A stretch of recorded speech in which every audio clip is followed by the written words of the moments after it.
আপনারা এতদিন ধরে আপনাদের অনেক কথা বলেছেন, প্রাক্তন মুখ্যমন্ত্রী অপমান করেছেন, ভিক্ষা দেওয়ার মতো 2% 3% দিয়েছেন, কখনো বলেছেন ঘেউ ঘেউ করবেন না। আমি আপনাদের বন্ধু হিসেবে কথা দিচ্ছি যে আর কয়েকটা মাস সময় দেন, অর্থমন্ত্রী অর্থ রাষ্ট্রমন্ত্রীকে পাশে নিয়ে, যে আমরা একবার করে দেবো, দ্রুততার সঙ্গে করে দেবো, একটু সামলে নিতে দেন। মাত্র 1.5 মাস বয়স এই সরকারের। আপাতত 20% আপনাদের দিলাম, পুজোর মাসেই অ্যাকাউন্টে পেয়ে যাবেন।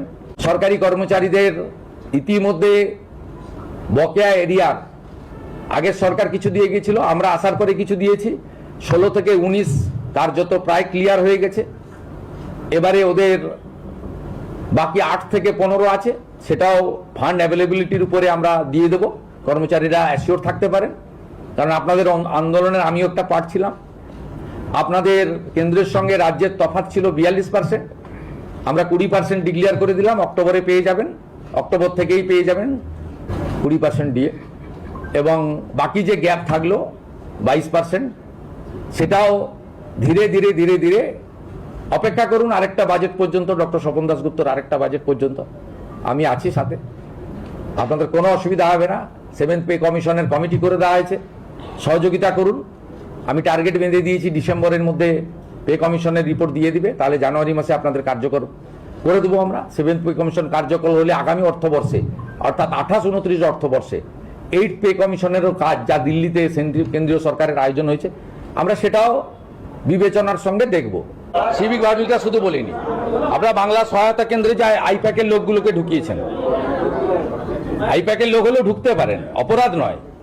ঝাড়াই বাছাই যোগ্যতার ভিত্তিতে হবে। আপাতত সবাইকে তো রাখছি, ছাঁটাই তো হবে না বলছি, খুব ক্লিয়ার। এই সরকার কাউকে ছাঁটাই করবে না, কিন্তু ঝাড়াই বাছাই তো করবো। আপনার এভাবে সরকারি টাকা দেওয়া যায় না। অনেকে সোশ্যাল মিডিয়ায় অনেক জ্ঞান দেন, আমরা শুনি দেখি।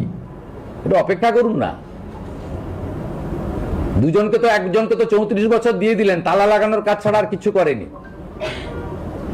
চিরকুটে চাকরি দিয়েছে পার্টির ক্যাডারদেরকে, আর একদল 15 বছর সাদা খাতায় চাকরি দিয়েছে। এরাই এখন বড় বড় কথা বলেন, ভাষণ দেন, সোশ্যাল মিডিয়া প্ল্যাটফর্মকে ইউজ করেন এবং একটা বিশেষ সম্প্রদায়ের লোকদের উস্কানি দেওয়া কথাবার্তা বলেন। এই সরকার বাংলার সংস্কৃতি ফিরিয়ে আনার জন্য হেরিটেজ কমিশনকে পুনরুজ্জীবিত করা, আমাদের মঠ মন্দির সংস্কারের জন্য উল্লেখযোগ্য সিদ্ধান্ত নিয়েছেন। 3000 কোটি টাকা বরাদ্দ রাখা হয়েছে। আমরা তীর্থক্ষেত্র সার্কিট, প্রভু শ্রী চৈতন্যদেব সার্কিট, আমরা এগুলো করব। এই সংস্কৃতিকে কেউ অস্বীকার করতে পারবে না। আমরা এই সংস্কৃতির জাগরণ ঘটাবো, কারণ এই রাজ্য শুধু সাংস্কৃতিক রাজধানী নয়, এই রাজ্য আধ্যাত্মিক রাজধানী। এই পশ্চিমবাংলার আধ্যাত্মিকতার জাগরণ কালকে প্রধানমন্ত্রী শুরু করে দিয়ে গেছেন। ডক্টর শ্যামাপ্রসাদ মুখার্জিকে সামনে রেখে আমরা অনেক ঘোষণা করেছি। তার 125তম জন্ম জয়ন্তী কিভাবে উদযাপিত হবে, 125 ফুট উঁচু মূর্তি হবে, ওই দিনটি ছুটির দিন হিসাবে পালন করা হবে, শ্রদ্ধার সঙ্গে পালন করা হবে, ইত্যাদি ইত্যাদি। বিশেষ বিশেষ কয়েকটি বিন্দু উল্লেখ করব। একটা হচ্ছে আশা ICDS এর বোনেরা, আপনারা আশা করি খুশি হয়েছেন, 5000 টাকা বাড়তি বরাদ্দ পাবেন প্রতি মাসে। আপনারা 4000 টাকা চাইতে গেছিলেন, প্রাক্তন মুখ্যমন্ত্রীকে লাঠি মেরেছিল। বর্তমান মুখ্যমন্ত্রীকে আপনাদের চাইতে হয়নি, আপনি না চাইতেও পেয়েছেন। আপনারা অনেক কাজ করেন, হেলথ সেক্টরটাকে আপনারাই বাঁচিয়ে রেখেছেন। ICDS এর দিদিরা, হেল্পাররা, তারা নিজেদের সেন্টার চালানোর বাইরে গিয়ে সরকারকে অনেক সাহায্য করেন। আপনাদের জন্য আমরা করেছি। আরও অন্যান্য সেক্টর, প্যারা টিচার বন্ধুদেরও আশ্বস্ত করতে চাই, 5000 টাকা বৃদ্ধি ঘটেছে। আমরা অন্য রাজ্য থেকে আমাদের শিক্ষা দপ্তর কালেকশন করবে, অর্থ দপ্তরের সঙ্গে আলোচনা করবে, সর্বোপরি আমরা সিদ্ধান্ত নেব। অন্য রাজ্যগুলো বিজেপি শাসিত রাজ্যের সমান ধীরে ধীরে আমরা করব। আপাতত 5000 টাকা আপনাদের বৃদ্ধি করেছি। আর অন্যান্য ক্ষেত্রে অনেক ভুয়া নিয়োগ হয়েছে। আমরা 2000 টাকা কেন করেছি, তার কারণ হচ্ছে আমরা সিভিক ভলেন্টিয়ার, ভিলেজ পুলিশ, আমাদের অন্যান্য যেগুলো আছেন কন্ট্রাকচুয়াল, এদের অনেক জল মিশানো, এদের যোগ্যতা নেই, অনেকেরই এডুকেশন সার্টিফিকেট ভুয়া, অনেকেই পার্টির ক্যাডার হিসেবে কাজ করেন, নিজের কাজ করেন না, অনেকেরই শারীরিক দক্ষতা নেই, অনেকের বয়সের সার্টিফিকেট ভুয়া। আপনাদের আপাতত 2000 টাকা দিয়েছি, কিন্তু একটু ঝাড়াই বাছাই হবে। এটা এখন থেকে মেন্টাল প্রস্তুতি রাখতে পারেন। ছাঁটাই হবে না, কিন্তু ঝাড়াই বাছাই হবে, এটা একটা মাথায় রাখতে পারেন। তারপরে সঠিক লোককে সঠিক দেব। এতদিন NBF এবং হোমগার্ডরা বঞ্চিত হয়েছে আগের সরকার থেকে।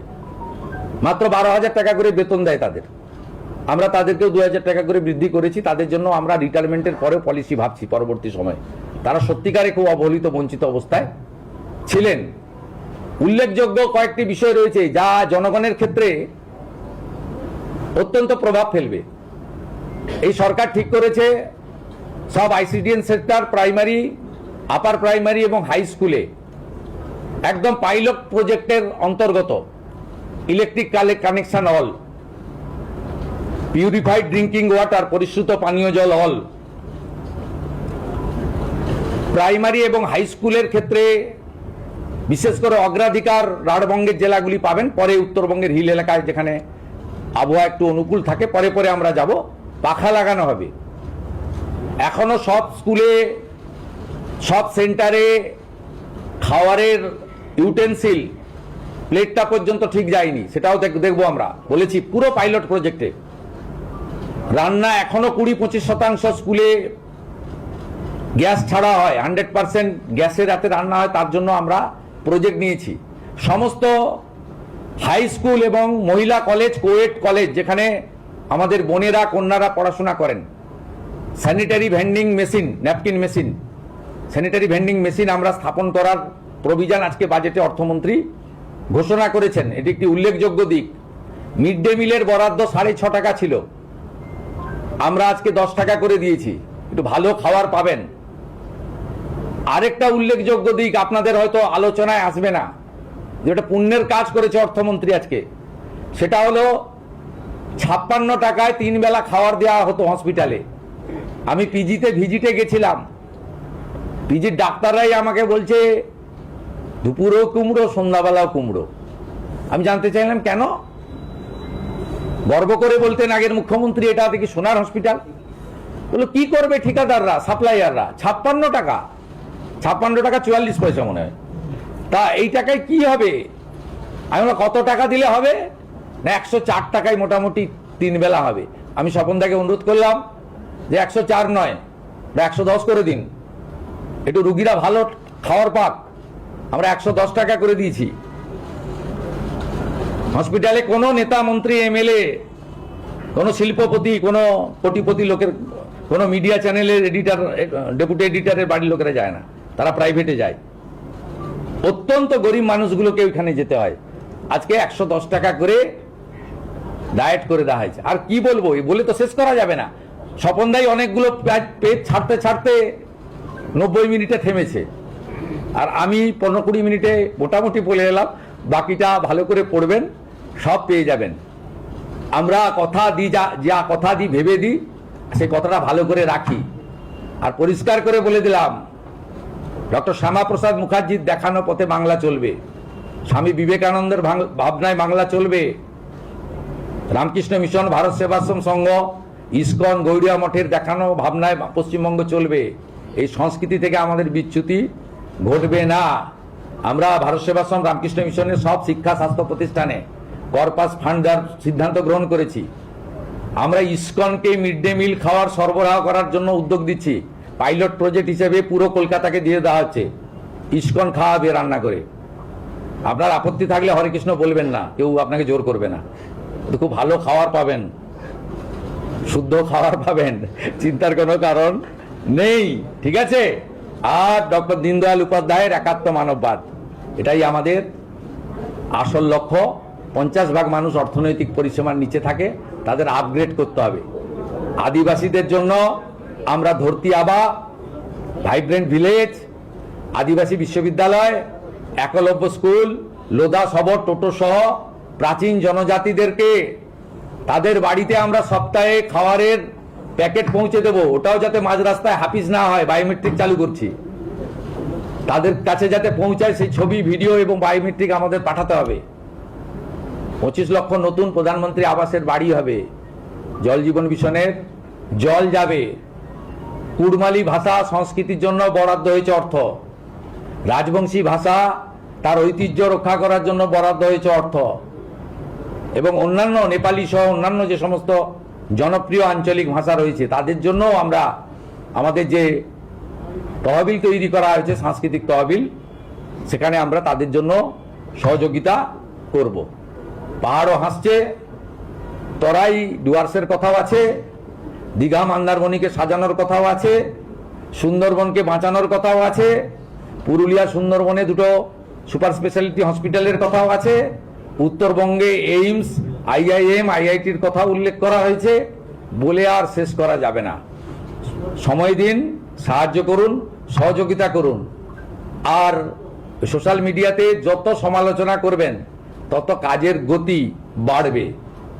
এটুকুই বলে আজকের বাজেটকে মুখ্যমন্ত্রী হিসেবে স্বাগত জানিয়ে মাননীয় অর্থ পূর্ণমন্ত্রী, অর্থ রাষ্ট্রমন্ত্রী সহ প্রধান সচিব সহ অর্থ বিভাগ যেভাবে এই অল্প দিনের মধ্যে একটি ইনক্লুসিভ বাজেট, বহুমুখী উদ্দেশ্যযুক্ত এবং অর্থনীতিকে সুন্দরভাবে গাঢ় করে, অতিরিক্ত ঋণ নেওয়ার কথাও বলা নেই, আবার অতিরিক্ত ডেফিসিটও নেই, সামান্য 1-2 কোটি টাকার ডেফিসিট আছে। একটা সুন্দর বাজেট এখানে প্রতিস্থাপিত করেছে। আমি আশা করব আপনারা সবাই খুশি। বাকি যেটা আমরা করতে পারলাম না তার জন্য 2007-এর ফেব্রুয়ারি মার্চে 2027-28-এর অর্থবর্ষে স্বপনদা যে বাজেট পেশ করবেন তাতে আমাদের যদি কোনো ফাঁক ফোকর থেকে থাকলো সেটা আমরা মেকআপ করব। আমাদের সাংবাদিক বন্ধুদের জন্য আমরা রিটায়ার করার পরে আগে 2000 টাকা করে একটা ছিল আগের সরকারের, সেই 2000 টাকাও আমি যেহেতু আইএনসির মিনিস্টার, আমি গিয়ে লিস্ট দেখলাম 156 জন পান এবং খুব পছন্দের লোকেরা পান, অপছন্দের লোকেরা পান না। আমাদের কাছে পছন্দ অপছন্দ কেউ থাকবে না। প্রামাণ্য দিয়ে রিটায়ার্ড সাংবাদিকরা আবেদন করবেন। আমরা এই বাজেটটা আগস্ট থেকে, এই বাজেটটা তো ওই 4 মাসের নয়, মানে এপ্রিল মে জুন জুলাই নয়, আবেদন করবেন। আমি আবেদন নয়, চিঠি দেবেন। আবেদন ভাষা আমি প্রত্যাহার করছি, চিঠি দেবেন আমাকে। আপনারা 5000 টাকা করে পেনশন পাবেন।